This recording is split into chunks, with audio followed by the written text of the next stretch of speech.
Next, let's see the internal structure of code blocks. First up, let's open the SDRAM initial.way. Clock is an FPGA clock. It's using 50 MHz. Initial end flag is used to judge if the initialization has started or ended. Initial command is used to send the command's length is 18-bit. The reason is control commands plus address commands exactly is 18-bit. TRP equals 2 refers to keeping 2 time periods, namely 40 nanoseconds. TRC equals 4 refers to keeping 2 time periods, namely 80 nanoseconds. TRC in theory includes the period of auto refresh. So here, TRC equals 80 nanoseconds plus 20 nanoseconds of auto refresh, namely 100 nanoseconds. TMRD refers to the interval from model register definition is down to sending the next command. Datasheet recommends to keep 2 clock periods apart. Delay 200 microseconds refers to the period of power on. 999 time periods times 20 nanoseconds equals 1980 nanoseconds.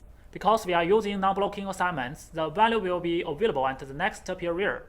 When the initial counter register output is 9999, 2000 nanoseconds exactly passed, namely 20 microseconds. Pre-charge all count stands for the period of pre-charge all count. Refresh step 1 stands for the period of sending the first auto-refresh command. Refresh step 2 stands for the period of sending the second auto-refresh command. MRD count stands for the period of sending the model register definition count command. And the initial count stands for the initialization is done. We convert NOP, pre-charge all, and refresh from binary to hexadecimal. Then let me introduce the format of the mode register set. Define OP code as burst read and burst write. Define burst type as sequential. Define CES latency as 3 and definition burst length as 4. Finally, we get this binary code and convert it to hexadecimal 32. Initial counter is used to count for initialization. We just need to make sure its length is less than in the initial count. Next, let's have a look at its working logic. The first always is used to process initial count. When reset is 1, it keeps waiting. When end initial count is set, initial counter is cleared. When initial end flag equals 0, that shows the initialization is working initial counter plus 1. The second always is used to judge if the initialization is done. When the reset is first, if is 1, initial end flag always keeps 0, which represents the initialization doesn't yet start. That represents the initialization is done if initial counter is greater than or equals in the initial count. Initial end flag is set to 0. The function of the third always is to assign specific operation commands. The initial command is assigned as NOP when the first reset is 1, or you can also not specify it.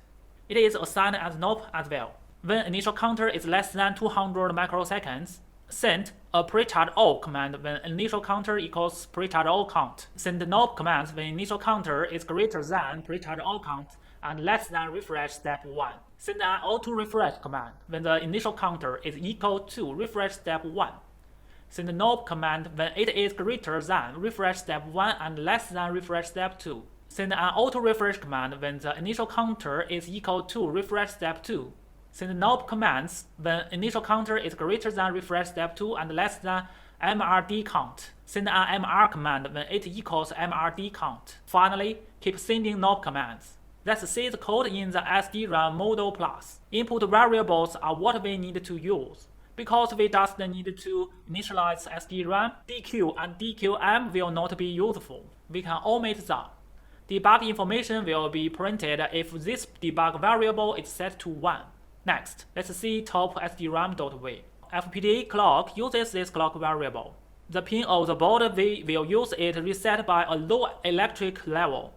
Thus, we need to invert it in the FPGA. Its output variables correspond to input variables in the SDRAM model plus.way. Declaring wire initial end flag corresponds to the same name in the SD1 initial. CKE is enabled. We just need to keep it as 1. SD clock refers to the clock in the SDRAM. We set it to use the same clocks as the FPGA. Then, we instantiate SDRAM initial. Here we use the concatenation operator. We can use it to assign multiple variables in the Verilog. It is similar to multiple variables assignment in Python. Finally, let's see the test bed code.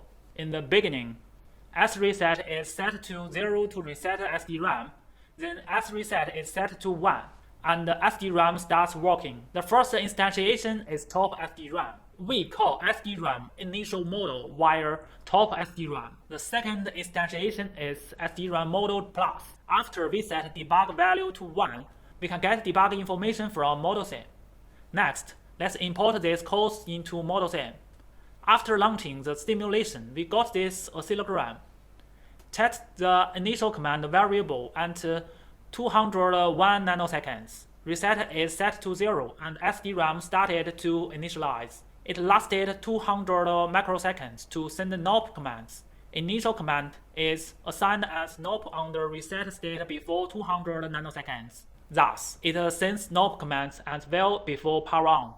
This also meets the condition that at least keep 200 microseconds. Then, it will not affect the initialization. Next, send the pretard O command at the first rising edge after 200 microseconds. After keeping sending NOP within 2 clock period, send an auto-refresh command. After keeping sending NOP within 4 clock period, send auto-refresh again. Then after keeping sending NOP within 4 clock period and mode register set. Initialization is done after MRS is set. Initial command is set to NOP. Initial counter is set to 0 and initial end flag is set to 1 at this time.